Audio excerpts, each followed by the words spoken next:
বড় কষ্ট লাগে। জিলাপি হুজুর বলছে, একজন গিয়ে বলছে মা, বলে বাবা আমার ছেলে হচ্ছে না। বলে চিন্তা নাই, পাথর চাবড়িতে 4 দিন শুয়ে থাকবি, আল্লাহ দিবে ছেলে হয়ে যাবে, বাবা দিবে ছেলে হবে। শালা মাজারে ছুলে কখনো ছেলে হয়? আমরা তো জানি স্বামীর পাশে শুলে ছেলে হয়। এই গুটকাখোর বলছে মাজারে শুগা ছেলে হবে। শালা মাজারে শুলে কি করে ছেলে হবে? নাউজবিল্লাহ। আমি হচ্ছে এগুলোর বিরোধী, আমি কখনোই পীরের বিরোধী নয়, আমি হচ্ছে তোমার নীতির বিরোধী। বড় কষ্ট লাগে, মানুষ মালদা মুর্শিদাবাদ থেকে গিয়ে আজমিরে গিয়ে 5000 টাকার চাদর চড়াচ্ছে। ওরে নেমো খারাম, খাজা বাবাকে ঠান্ডা লাগেনি যে চাদর লাগবে। খাজা বাবার মাজারে চাদর না দিয়ে তোর ঘরের পাশে কার গায়ে চাদর না, একটা চাদর কিনে দে, অনেক নেকি পাবি, খাজা বাবাও খুশি হবে। বড় কষ্ট লাগে। তোমার ঘরের পাশের গরিবকে খাবার দাও না।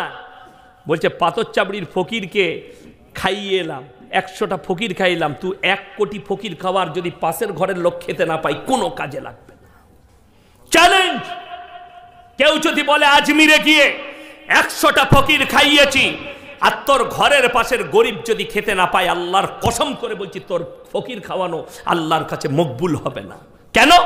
কোরআন নীতি শিখিয়েছে দানের, ওয়া আতিদাল কুরবা হাক্কাহু ওয়াল মিসকিন। সবথেকে প্রথমে কাছের গরিব কে আছে তার লক্ষ্য করো। আপনি যদি আমাকে ভালোবাসেন আর যদি বলেন আপনার ঘরের কাছে মাদ্রাসা আলতাফিয়া, আপনার ঘরের কাছে মাদ্রাসা সুজাপুর, আপনার ঘরের কাছে মাদ্রাসা মুসেমপুর, সেই মাদ্রাসায় টাকা না দিয়ে ইয়াসিন ভাইয়ের মাদ্রাসায় দেবো, তোমার দান কবুল হবে না। লিখেলেন, আমি ইয়াসিন বলে গেলাম, আমি তো মাদ্রাসাওয়ালা, আমিও এরকম বড় মাদ্রাসা চালাই। আমি নিজে বলে গেলাম, আগে কাছের মাদ্রাসাকে দিবেন, তারপরে দূরের, আগে কাছের গরিবকে দিবেন, তারপরে দূরের। এটা আমার আল্লাহর হুকুম। আপনি এটাই বুঝতে পারেননি। আপনি মনে করছেন ইয়াসিন সাহেব খাজা বাবার বিরোধী লোক, আমার 30,000 জলসা ছুটছে, কেউ যদি বার করে দেয় যে আমি খাজা মঈনুদ্দিন চিশতি রহমতুল্লাহ আলাইহির বিরুদ্ধে একটা কুটি কথা বলেছি, তো আমি জুতোর মালা পরব ক্যামেরা চালিয়ে। না, তার মাজারে যারা হারাম কাজ করছে আমি তাদের বিরোধী, তার মাজারে যারা গড়াগড়ি মারছে আমি তাদের বিরোধী। আপনারা বলুন তো, আপনাদের এখানে স্বামী মরে গেলে স্ত্রী কবরস্থানে যায়? যেতে পাবে? হারাম। স্বামী মরে গেলে স্ত্রী কবরস্থানে যেতে পাই না, বাপ মরে গেলে বিটি যেতে পাই না। ইয়াসিন মারা গেছে, আমার কবরে তোমার বউ কি করে যাবে? কথাটা বুঝতে পেরেছেন না পারেননি? আমি মারা গেছি, আমার কবরে তোমার বউ যাবে কি করে? শুনেলেন? এই নেমো খারামরা মানুষের কাছে প্রকাশ করে না। আহমদ রাজা বেরেলি নিজের ফতোয়ায়ে রিজবিয়ায় লিখেছে মেয়েদের মাজারে যাওয়ার নিয়ত করাটাও হারাম, কিন্তু এরা মানে না। তো মানলে তো হবে। দাদা হুজুর পীর কেবলা রহমতুল্লাহ আলাই ফুরফুরার আবু বকর সিদ্দিক রহমতুল্লাহ আলাই, তিনি তার ওসিয়ত নামায় লিখেছেন মেয়েদের মাজারে যাওয়া হারাম। আর চলুন, নিজেকে দাদা হুজুরের ভক্ত বলে আর চলে যাচ্ছে কোথায়? আজমিরে বউকে নিয়ে, ছেলে হচ্ছে না বলে, বলে মাজারে গেলে ছেলে হবে। নেমো খারামির একটা সীমা আছে। আল্লাহর কসম করে বলছে, আল্লাহর কাছে যতগুলো পাপ আছে সব থেকে নিকৃষ্ট পাপ হচ্ছে শিরকের পাপ। আল্লাহ গোপন করেছেন। শুধু তাই নয়, ওয়া ইউনাজ্জিলুল গায়সা ওয়া ইয়ালামু মা ফিল আরহাম ওয়া মা তাদরি নাফসুম মাযা তাকসিবু গাদা ওয়া মা তাদরি নাফসুম বিআইয়ি আরদিন তামুত ইন্নাল্লাহা আলিমুন খাবীর। আপনি অবাক হবেন আল্লাহ কি কি গোপন করেছেন। দুটো বললাম, ছেলে কার কি হবে এটা আমার আল্লাহ ছাড়া কেউ জানে না, কিয়ামত কবে হবে আল্লাহ ছাড়া কেউ জানে না, আর কার কোথায় কতটা রুজি মেপেছি এটাও আমি আল্লাহ ছাড়া পৃথিবীর কেউ জানে না। বড় লোক খেতে পাবে না। যদি এটা বিশ্বাস না হয়, সকালবেলায় মালদা টাউনে বাইপাসে চলে যান, 100টা বড় লোক খালি আন্ডার প্যান্ট পরে ছুটছে। কি হয়েছে রে? বলে শৈশু গায়কার ডাক্তারে বলেছে 3 কিলোমিটার হাঁটবি। অনেক মাস্টার ডাক্তার নিজের বউকে নিয়ে ছুটাচ্ছে, বলে তাড়াতাড়ি ছোট খেপি, না হলে তোরও হয়ে যাবে, খেতে পাবি না। এই তো হচ্ছে হাল। সুগার হচ্ছে আল্লাহ দিয়া নিয়ামত, আমি এটা বুঝাতে চাইনি। কোটি টাকার মালিক, দস্তরখানে বসলে পুরা রুটি খেতে হবে। কর্মচারী কাজ করে, আল্লাহ বলেছে যা জুটবে তাই খাবি। এটাই হচ্ছে আল্লাহ দিয়া নিয়ামত। সব থেকে বেশি টাকার মালিক ভারতবর্ষে মুকেশ আম্বানি, জিও কোম্পানির মালিক। সে কি সোনার মুরগি খায়? না, সোনার মুরগি খাওয়া যায় না, টেবিলে সাজিয়ে রাখা যায়। সোনার ছাগল সাজিয়ে রাখতে পাবে, খাওয়া যাবে না। খেতে গেলে আপনি যে মুরগি খাচ্ছেন সেটাই খেতে হবে, খালি টেবিলটা আলাদা, প্লেট আলাদা, চামচ আলাদা। আপনি খাচ্ছেন স্টিলের চামচে, সে খাবে সোনার চামচে। আপনার প্লেটটা স্টিলের, তার প্লেটটা রূপার হবে, এতটুকু পার্থক্য হতে পারে। কিন্তু ইমানদারির সঙ্গে বলুন তো, আপনাদের নবৌজাই এমন একজন বড় লোক মারা গেছে, তার কবরে এসি লাগানো হয়েছে? কথা বলেন, হবে না। আল্লাহর কসম করে বলছি, কবর সমান। তুমি যদি 5,000 টাকা দামি কাফন পরাও তোমার বাপকে, তুমি যদি মনে করো আমার বাপের আর আজাব হবে না, ফেরেশতারা দেখলে চিনতে পারবে যে মালটা একটু স্ট্যান্ডার্ড কাফন পড়েছে, এখন সল জব করে যাবে না, তো বেশি কেলানি খাবে। আল্লাহর কাছে সব সমান। 1200 টাকার কাফন পড়ুক আর 12,000 টাকার কাফন পড়ুক, আল্লাহর কাছে সব, বড়লোক ধনী দরিদ্র, আমি আপনি সে তিনি মৌলবি মোল্লা, সব সমান। ভালো করনি ভালো ভরনি, মান আমিলা সালিহান ফালিনাফসি ওয়া মান আসা ফালাইহা। যারা ভালো কাজ করবে তারা ভালো পাবে, যারা মন্দ কাজ করবে তাদের জন্য মন্দ রাখা আছে। আপনি ইমানদার, আপনার জন্য কবর আসান হবে, সওয়াল জবাব আসান হবে। মসজিদ হচ্ছে তার দলিল। আপনাদের এখানে মসজিদে, জামে মসজিদে করা আছে তো, সিলেট ফার্স্ট কাতারে বড় লোকরা দাঁড়াবে, আছে? নাই। পৃথিবীর কোন মসজিদে আছে? নাই। আল্লাহর কসম করে বলছে, আল্লাহ এটা প্রমাণ দিয়েছে। আমার ঘরে তাকিয়ে দেখো, মসজিদে একজন ভিক্ষুক যদি উজু করে ফার্স্ট কাতারে বসে, কোন বড় লোক এসে বলতে পাবে না তুই পেছনের কাতারে যা ভিক্ষা করিস। ঠিক বললাম না ভুল বললাম? আগে দাঁড়িয়েছে, আগেই নামাজ পড়বে। তবে আমাদের দেশের কিছু লোকের অভ্যাস খারাপ আছে, জুম্মার দিনের শেষে আসে, উজু করে ঢুকে, দেখি দেখি দেখি মাল লাপিয়ে লাপিয়ে এগিয়ে যায়, যায় না, এরা কেলানি খাবে কবর। এটা একদম শরীয়ত বিরোধী, নবীজির সুন্নাতের খিলাফ। তুমি পেছনে এসছো, পেছনের কাতারে বসবে, সামনে নয়। যদি জায়গা খালি থাকে, আপনি সামনেওয়ালাকে বলবেন ভাই আগে গিয়ে বসুন, যদি আপনার আগে যেতে অসুবিধা হয় তো আমাকে একটু রাস্তা দিন, আমি সামনেটাই বসি, তবে ঠিক আছে। আমাদের দেশের লোক কেউ কেউ আছে, মসজিদে ঢুকেই ও পায়খানায় যাবে, কিন্তু আগে রুমালটাকে খুলে এখানে ফেলি, চলে গেল পায়খানায়, নামাজ দাঁড়িয়ে গেলে ওই জায়গাটা ফাঁকা থাকবে? বড় কষ্টের বিষয়। এই জিনিসগুলোকে পরিবর্তন করতে হবে। আল্লাহর ঘরে বড়লোক গরিব ধনী দরিদ্র কেউ নাই। ইসলামে কাস্টের বিচার নাই, কে শেখ, কে মোড়ল, কে অমুক, এটা ইসলামে নাই। ইসলাম পরিষ্কার পরিচ্ছন্ন, সুন্দর এবং উদারতায় পরিপূর্ণ। শুনেলেন? আমার যদি কোনো হিন্দু ভাই আমার বয়ান শুনেন, পুরীর জগন্নাথ মন্দিরে জন্মসূত্রে হিন্দু না হলে প্রবেশ করতে পাবে না। থাইল্যান্ডের রাজকুমারীকে রুখে দেওয়া হয়েছিল জন্মসূত্রে হিন্দু নয় বলে। আল্লাহর কসম করে বলছি, সুজাপুরের কোনো হিন্দু ভাই যদি আজকেই বলে লা ইলাহা ইল্লাল্লাহ কলমা পড়ে মুসলমান হয়, ফজর থেকে ফার্স্ট কাতারে নামাজ পড়তে পাবে, আমরা কেউ বলতে পাবো না যে পেছনের কাতারে চলে যা। এটার নাম ইসলাম। তুমি যদি আজকে কলমা পড়ো, আমার যদি পছন্দ হয়, কালকেই তুমি আমার মেয়েকে বিয়ে করতে পারো। আমার যদি পছন্দ হয়, তুমি যদি ইলম হাসিল করো, আলেম হাফেজ হও, তোমাকে আমি ইমাম রাখতে পারি, ঠিক কি না? ইসলামে জাত বিচার নাই, ইসলামে কোনো কাস্টের বিচার নাই, সবাই ধনী দরিদ্র, গরিব বড় লোক। এই জন্য শুনে নেন, এই ফেসবুকের মৌলবি যারা হয়েছে, খুব সাবধান। ফেসবুকে ফতোয়াবাজ চলছে, জানেন তো? কিছু মেয়েরা ফতোয়া লিখে দিচ্ছে, ছেলেরা ফতোয়া লিখে দিচ্ছে, একটা পোস্ট করে দিচ্ছে, সেটাকে ধর্ম মনে করছে, দিন মনে করছে। আমি একটা পোস্টিং দেখলাম, লিখেছে ফেসবুকে, বিবির সঙ্গে ভালো ব্যবহার করা নবীজির সুন্নত, বিবির কপালে চুম্বন দেওয়া নবীর সুন্নত, বিবির কাজে হাত লাগানো নবীজির সুন্নত। লাস্টে লিখেছে বিবিকে নিয়ে বাজারে নিয়ে গিয়ে ফুচকা খাওয়ানো সুন্নত। আমি এই সুন্নতটা কোথায় ছিল? জিজ্ঞেস করুন মুফতি সাহেবকে, কোন হাদিসে পড়েছে ফুচকা খাওয়ানো? ফুচকা নবীর জামানায় ছিল? নাউজবিল্লাহ, মানুষকে গুমরা করা, এই কথাটা সম্পূর্ণ নিষিদ্ধ কথা। মুফতি সাহেব এনেও আমি একটা জলসাই বলেছি, গুজরাটের একজন মুফতি একজন নায়িকাকে বিয়ে করেছে, মুফতি আনাস। ওই রকম মুফতি আমি পগটে রাখি। আর ওরা হচ্ছে সমাজের কলঙ্ক। যে নায়িকাকে বিয়ে করে তাকে পর্দায় রাখতে পারে না, হানিমুন করতে যাচ্ছে, ইসলাম শরীয়তে হানিমুন বলাটাই হারাম।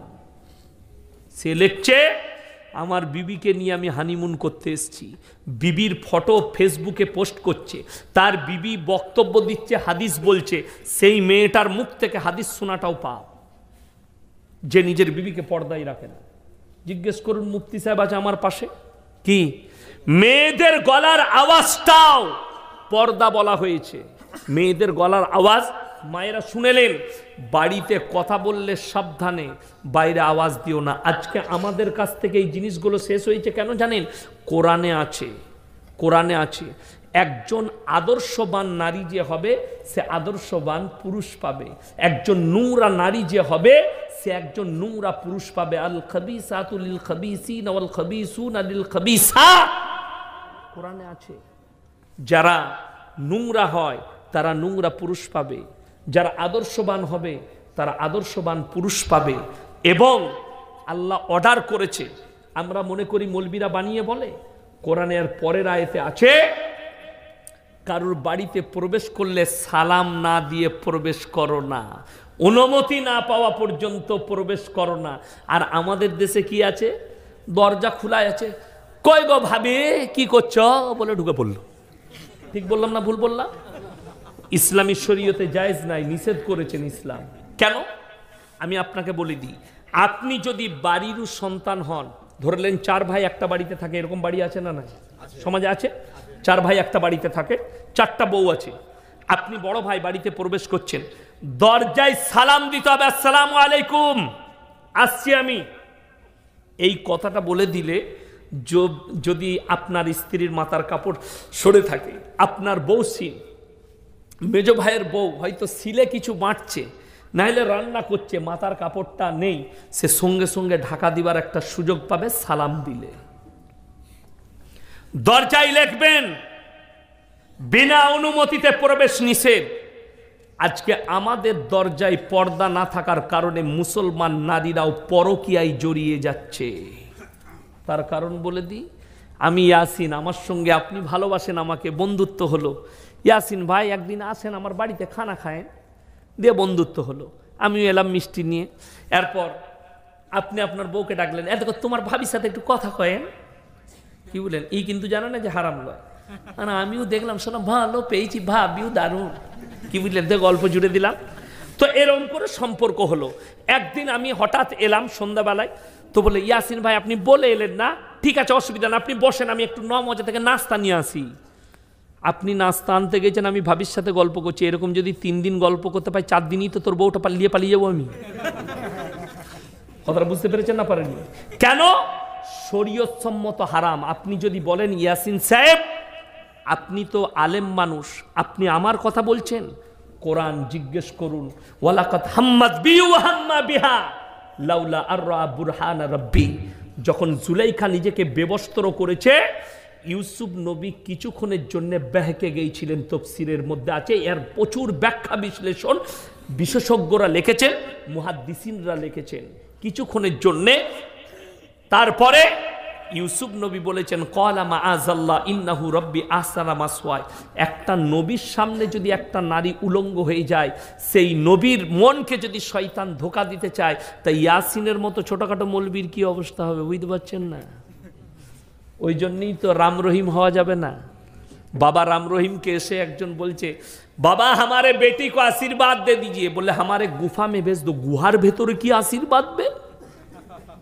হ্যাঁ, তো আমাদের দেশে অনেক ভণ্ড পীর আছে যারা মেয়েদিকে দিয়ে পা টিপা করায়, এদিকে ঝাঁটা জুতো মারবেন, হারাম। এরা সমাজের পীর হতে পারে না। যারা বলবে তোমার মা বোনকে ডেকে দাও নেকি পাবে, পা টিপলে জুতো মেরে বার করুন সমাজ থেকে, এরা সমাজের কলঙ্কিত। নারী এবং পুরুষ, পর পুরুষ আর পর নারী, সে যত বড়ই মৌলবি হোক, এক কাছে হলে তৃতীয় নম্বর যে এন্ট্রি মারবে তার নাম হচ্ছে শয়তান। যেহেতু জুলেখা আর ইউসুফের মধ্যখানে যে লোকটা এন্ট্রি মেরেছিল তার নাম হচ্ছে শয়তান। কোরআনে আছে ইন্নাশ শাইতানা লিল ইনসানি আদুব্বুম মুবিন, শয়তান হচ্ছে মানুষের প্রকাশ্য দুশমন, ওর থেকে বড় দুশমন কেউ নাই। বাজারে শুনিলেন মেলা ইসলামে হারাম কেন? যদি 5টা ছেলে মেলাতে ঘুরে না ঘুরে না, 5-6 জন ঘুরছে, 5-6টা মেয়ে ঘুরছে, শয়তান বলবে ছেলেদিকে চালিয়ে দে, মেরে দে পালিয়ে, শয়তান বলে চালিয়ে দেবে, কেউ নাই, কি বুঝলেন? আর এই কুনো মারাতে কেউ যদি একবার হেসে দেয় বাস হয়ে গেল। আমাদের ছেলেদের দুর্বলতা খুব খারাপ। কি কালিয়াচকে যদি বাসে যাবে, যদি বলে সুজাপুর যাব, বাস কেউ যদি একবার হেসে দেয় তা তার ভাড়া দিয়ে দিবে, যা বুঝে করে, আর একবার হাসলে তাকে নেমে নাস্তা করিয়ে দিবে। এটা হচ্ছে দুর্বলতা পুরুষের নারীর কাছে। ইসলাম নিষেধ করেছে নারী পুরুষ পর, পুরুষ আর পর নারী এক কাছে হলে তৃতীয় নম্বর যে এন্ট্রি মারে তার নাম শয়তান। আজকে আপনি দিন কি বুঝেছেন? আপনি নিজের মতো করে নিয়েছেন। আপনি চলুন নামাজি দেখিয়ে দেবো আপনাকে, নামাজির কথা বলছি, নামাজ পড়ে, অথচ ইমাম সাহেবকে জিজ্ঞেস করে হুজুর বিড়ি খাওয়া সিগারেট খাওয়া কি? হুজুর ফতোয়া দিলে মকরু, তার মানে চালানো যাবে। চালিয়ে যাচ্ছে, ইমাম সাহেব খেলে তখন বলছে ইমামকে তাড়িয়ে দে। আচ্ছা আপনি বিড়ি খেলে মকরু, ইমাম সাহেব খেলে হারাম কি করে হবে? কথাটা বুঝাতে পারলাম? পারিনি এখনো, বুঝিয়ে দিচ্ছি। আচ্ছা পেঁয়াজ খেয়ে মসজিদে যাওয়া যাবে না? যাবে না।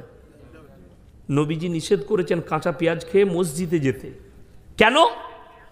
কিসের জন্যে? দুর্গন্ধ হবে। দুর্গন্ধের দ্বারা কি ক্ষতি হবে? আমার পাশে ইনি নামাজ পড়ছেন, ইসলাম বলছে, নবীজি বললেন তুমি ততক্ষণ মুমিন হতে পারবে না ততক্ষণ পর্যন্ত যতক্ষণ তোমার কাছ থেকে তোমার প্রতিবেশী সুরক্ষিত নয়। কথাটা বুঝতে পারলাম? আমার পাশে যিনি আছেন তাকে সেফটি দিতে হবে, তাতে আপনার প্রতিবেশী, আপনার পাশের লোক, সে যেন ক্ষতিগ্রস্ত না হয় আপনার কাছ থেকে। তো আমার দুর্গন্ধে ইনি কষ্ট পাবেন না? পাবেন না। ইসলাম তো ওই জন্যই নিষেধ করলে। আচ্ছা বিড়ি সিগারেট খেলে সেন করে তো মনে হয় নাকি? সেন করে না গন্ধ করে? গন্ধ করে। এই যে পানির বোতলটা, এই পানির বোতলটা আমার কাছে দিয়েছেন বিসলারি, এখানে লেখা আছে এটার মধ্যে বিষ আছে, খেলে আপনি মারা যাবেন। এটা আর খাওয়া যাবে? আমার খেলে গুনাহ হবে না? হবে না, গুনাহ হবে। বিড়ির প্যাকেটে আর সিগারেটের প্যাকেটে লেখা আছে হানিকারক, খেলে ক্যান্সার হতে পারে। সেখানে আপনার 100%-এর মধ্যে 100% বিড়ি সিগারেটে ক্ষতি আছে না নাই? 1%ও লাভ নাই, 100টাই ক্ষতি। পেঁয়াজে বলুন যে 1% ক্ষতি আছে। কি ক্ষতি? পাশের লোক কষ্ট পাবে দুর্গন্ধে। বাকি পেঁয়াজে লাভ আছে না নাই? কাঁচা পেঁয়াজের লাভ আছে। কি লাভ? আপনার চাষিরা বুঝবে। ডাক্তাররা বলছে যারা মাঠে কাজ করে, চাষ করে, রোদে কাজ করে, তারা যদি কাঁচা পেঁয়াজ খায় শরীরে যে পানিটা বেরিয়ে যায় ভেতরে, সেই পানির কাজটা করে পেঁয়াজ। জোরে বলুন সুবহানাল্লাহ। তাহলে পেঁয়াজে একটা লাভ আছে, কিন্তু বিড়ি সিগারেটে 1%ও লাভ নাই। এই পানিটাই বিষ যদি থাকে, এটাতে ক্ষতি আছে, 1%ও লাভ নাই। তাহলে আপনি নিজে থেকে বিড়ি খেলে ক্ষতিটা শুধু শুনেলেন। যারা বিড়ি সিগারেট গুটকা খাও, নিজের বউকে জিজ্ঞেস করবে তুমি আমার মুখে চুমু খেলে কিরকম লাগে তোমাকে? সে মনে মনে ভাবে তোকে ঝাঁটা মারতে মন যায়। হ্যাঁ, আরে আপনি যদি বলেন হুজুর আপনারা, আরে আমি জীবনে একটা পান মশলাও আমরা খাই না মৌলবীরা, আমাদের বউরা তো মুখেতেই চুমু খায়। তোর বউ মুখে চুমু খেলে বলবে আট করে একটা বিড়ি গলা ছাড় গা, খেতে আমাকে ভালো লাগছে না, দুর্গন্ধে। শুনেলেন? পাশের মুমিন যদি কষ্ট পায়, নবীজি যদি বলেন তোমার গুনাহ হবে, তুমি পেঁয়াজ খেয়ে যেও না, কষ্ট দেও না, তুমি মুমিন হতে পারবে না। তুমি তোমার স্ত্রীকে কষ্ট দিলে তুমি কি করে মুমিন হবে? কথাটা বুঝাতে পারলাম? কষ্ট দিচ্ছেন। কষ্ট আরো শুনেলেন? মুসলমানের আখলাক। আজকে মুসলমানরা উন্নতি লাভ করতে কেন পাচ্ছে না? তার কারণ একটাই, মারোয়াড়িরা আমাদের আখলাক লিয়েছে, আমরা মারোয়াড়িদের আখলাক লিয়েছি। বিসমিল্লাহ। কি আখলাক? আপনি দুটো ব্যবসায়ীকে কম্প্রোমাইজ করবেন, একটা মারোয়াড়ি একটা মুসলিম। আপনি মুসলিমদের দোকানে একটা গামছা নেন, 3 দিন পরে গিয়ে যদি বলেন দাদা গামছাটা ফাটা বেরিয়েছে, তুই নিয়ে যা, জীবনে আমার দোকানে আসবি না। ঠিক বললাম না ভুল বললাম? এটা মুসলিমদের আচরণ। আপনি মারোয়াড়ির দোকানে গিয়ে 1 মাস পরে যদি বলেন দাদা শাড়িটা নিয়ে গেছিলাম, কালকে খুলেছি, দেখলাম ফাটা বেরিয়েছে। আপনাকে বলবে দাদা ক্ষমা করে দিন, কিছু মনে করবেন না, কষ্ট হলো আপনার। এ দাদাকে তাড়াতাড়ি শাড়িটা পাল্টিয়ে দে। আপনি দ্বিতীয়বার তার দোকানে যাবেন না এর দোকানে যাবেন? সেই আখলাকটা রসুলের আখলাক তারা নিয়ে নিল। দ্বিতীয় নম্বর, মুসলমান যদি উন্নতি লাভ করে, আমাদের সমাজের কেউ কি যদি আল্লাহ পয়সা দেয়, তো প্রতিবেশীরা চিন্তা করে শালা কি করে ধ্বংস হয় বলতো, এই চিন্তা মুসলিমদের হয়, ঠিক কি না, যে এই ধ্বংস হয়ে যায়। কিন্তু মারোয়াড়িরা চিন্তা করে কেউ যদি কমজোর পড়ে যায়, তো ওদের একটা গোষ্ঠী আছে, সেখান থেকে পয়সা দিয়ে তাকে তোলার চেষ্টা করে এবং হেল্প করে। আর আমাদের মুসলমানদের হেল্প হচ্ছে ওকে আরো ধ্বংস করে দেয়। ঠিক বললাম না ভুল বললাম? তার লেগে দোয়া করা, তার জন্য ভাই তোমার কষ্ট যাচ্ছে, আমার কষ্ট হচ্ছে, কিছু হেল্প লাগবে কি, সামাজিক হেল্প, পারিবারিক হেল্প, টাকার হেল্প। ওই জন্য তো মুসলমান সুদের ব্যবসা করছে। মুসলমানকে শুনেলেন, কেউ কি টাকা ধার দিলে এই নিয়তে দিবেন, কিসের টাকাটা আর নেব না, এই নিয়তে দিবেন। আমি যাই হোক, আমার কাছের লোক হোক, আমি যে কেউ হোক, একজনকে টাকা দিয়েছি, আমার স্ত্রী বলছে হ্যাঁ গো টাকাটা ফেরত দিয়েছে। আমি বললাম তো আমি দিবার নিয়ত করি না, লিবার নিয়ত করেই দিয়েছি। সে দিয়ে দিলে আলহামদুলিল্লাহ, আর না দিলেও আলহামদুলিল্লাহ। কেন? তার উপকার করতে পেরেছি, এই নেকিটাই আমার জন্য খুব, তার উপকার করতে পেরেছি, এই নেকিটাই খুব। একজন হাওড়া থেকে ফোন করে বললে আমার মেয়ের বিয়ে আছে, হুজুর কিছু দিবেন? আমি বললাম যে ঠিক আছে, তোমার বাড়ি কোথায়, অমুক জায়গায়, অ্যাকাউন্ট পাঠাও, আমি 1 তিলের পয়সা দিচ্ছি। আমার স্ত্রী বলে তুমি জানো না, শোনো না, তাকে দিলে। আমি বললাম সে যদি আমাকে ধোকা দেয়, নিজেকে ধোকা দিবে, আমাকে নয়। আমি আমার নেকি আল্লাহর কাছে পেয়ে যাব। আমি কাজ করেছি, আমি আমার কাজ করেছি, আমি আল্লাহর কাছে নেকি পেয়ে যাব। যে কেউ কি ধোকা দিবে, শুনেলেন আমাদের সমাজের কিছু লোক আছে, যে লোক হাত পাতলে তাকে যদি হাতটা কাটা হয়, তাকে লোকে অপমান করে না। নবীজি শুনেলেন কি বলেছেন, যে তুমি যদি দেখো শরীরে শক্তি আছে, তোমরা ভিক্ষা বৃদ্ধি করো না। শরীরে শক্তি আছে, হাতটা কাটটা, ভিক্ষা বৃদ্ধি করো না। কিন্তু কেউ যদি হাত পাতে, তাকে অপমান অপদস্থ করো না। নিশ্চয়ই সে কোনো মজবুরিতে হাত পেতেছে। অনেক সময় মালদাররা শুনেলেন, আপনি বাজারে আছেন, কি বুঝলেন, আপনার জিনিসটা কেনার ইচ্ছা যাচ্ছে না, আমি জীবনে সোনপাপড়ি খাই না, কি বুঝলেন, তো আমি সাঁইথিয়ার কাছে গাড়িটা জামে দাঁড়িয়েছিল, মানে গাড়ি পার করাচ্ছে রোডের দুটো ক্রসে, দাঁড়ালাম। একজন জানি না আমাকে সালাম দিল, সোনপাপড়িওয়ালা, ওই প্যাকেটে বিক্রি করছে 10 টাকা করে না 20 টাকা করে বলল। তো সে বলছে হুজুর সারাদিন খেতে পাই নাই, দুটো কিনেন না। আমি কত করে? বলে 20 টাকা করে। তাকে আমি 50 টাকা ধরিয়ে দিলাম, আমি খাই না, আমি গাড়িতে রেখে দিলাম, মাদ্রাসার তালবিলিমরা খেয়ে নেবে। সে কি বলল জানেন, যে হুজুর সারাদিন খেতে পাইনি, আমার মনে কষ্ট হলো। সে বলে এমনি লুবো না, আমি মালটা দেবো তবে লুবো। আমি তাকে এমনিই দিতে চেয়েছিলাম।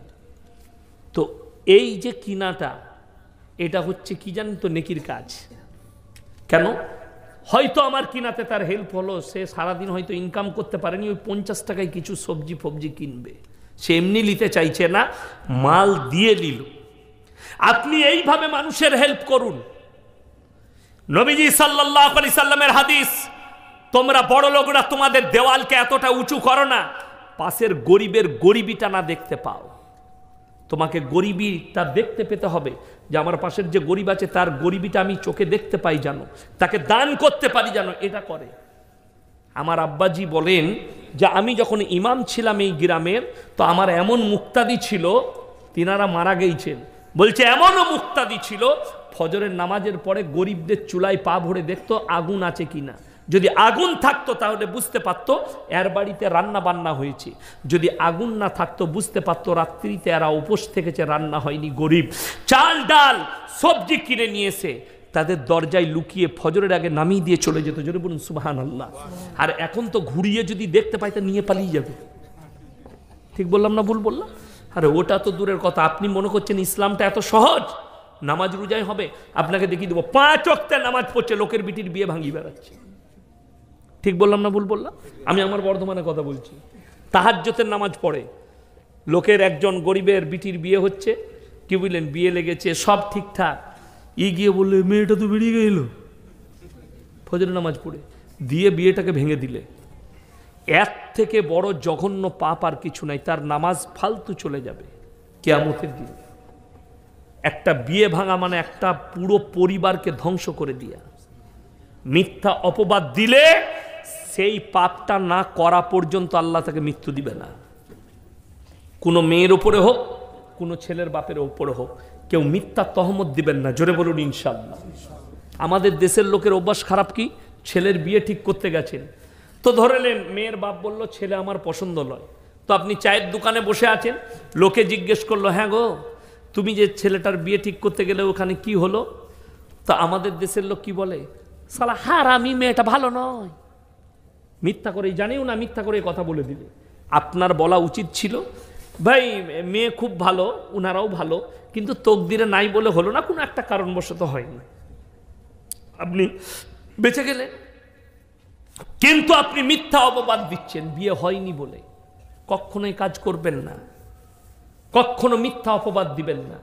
এমনকি শুনেলেন হাদিসটা, কেউ যদি কারুর একটা গুনাহকে গোপন করে, আল্লাহ তার বড় বড় 10টা পাপকে কিয়ামতের দিনে গোপন করবেন।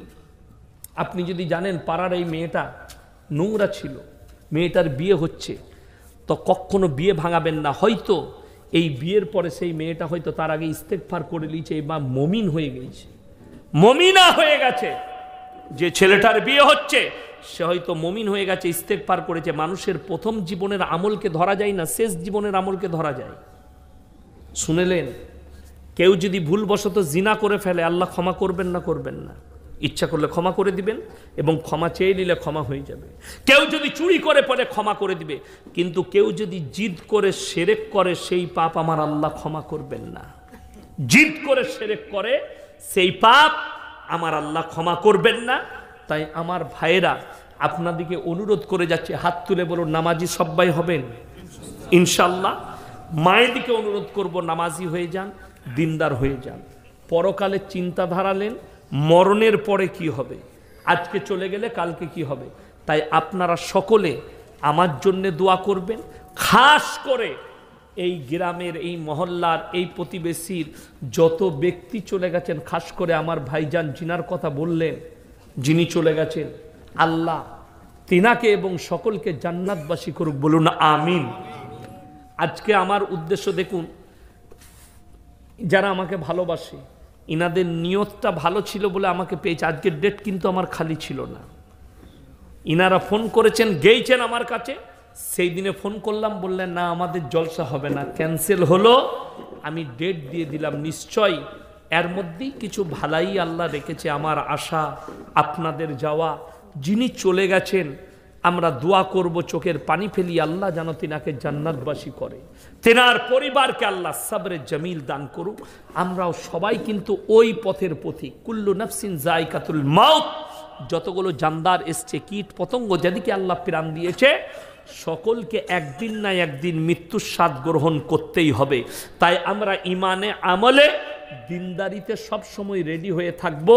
যুবক দিকে বলে যাব, নামাজ কেউ কিন্তু ছাড়বেন না, নামাজ পড়ুন। পরিবারকে আপনারা পর্দায় রাখুন, পরিবারে নামাজের দাওয়াত দেন।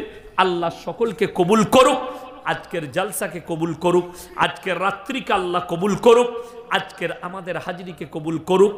আমার মুসলমান ভাই, আপনারা আমার জন্য দোয়া করবেন, আমার মাদ্রাসার জন্য দোয়া করবেন। আমার মাদ্রাসার জলসা আছে 20 ফেব্রুয়ারি, 7ই ফাল্গুন জলসা।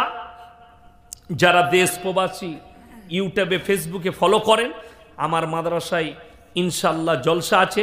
আগামী 7ই ফাল্গুন 20 ফেব্রুয়ারি আমার মাদ্রাসার জলসা। আমার মাদ্রাসার জন্য আপনারা দোয়া রাখবেন, আমার পরিবারের জন্যে, আব্বাজির জন্যে, আমার জন্যে দোয়া করবেন। আমি আপনাদের জন্য দোয়া নিয়ে দোয়া দিয়ে যাচ্ছি। শেষ একটা দোয়া বলে যাব, সবাই আমিন বলবেন। আল্লাহ আমাদের সকলকে মৃত্যুর আগে এহরাম বাঁধার তৌফিক দান করুক, বলুন আমিন। মৃত্যুর আগে আমিন। ওয়া আখিরু দাওয়ানা আনিল হামদুলিল্লাহি রাব্বিল আলামিন। সবাই দরুদ শরীফ পড়ুন। আল্লাহুম্মা সাল্লি আলা মুহাম্মাদিন ওয়া আলা আলি মুহাম্মদ কামা সাল্লাইতা আলা ইব্রাহিমা ওয়া আলা আলি ইব্রাহিম ইন্নাকা হামিদুম মাজিদ। আল্লাহুম্মা বারিক আলা মুহাম্মাদিন ওয়া আলা আলি মুহাম্মাদ কামা বারাকতা আলা ইব্রাহিমা ওয়া আলা আলি ইব্রাহিম ইন্নাকা হামিদুম মাজিদ। রব্বানা আতিনা ফিদ দুনিয়া হাসানা ওয়া ফিল আখিরাতি হাসানা ওয়া কিনা আযাবান নার।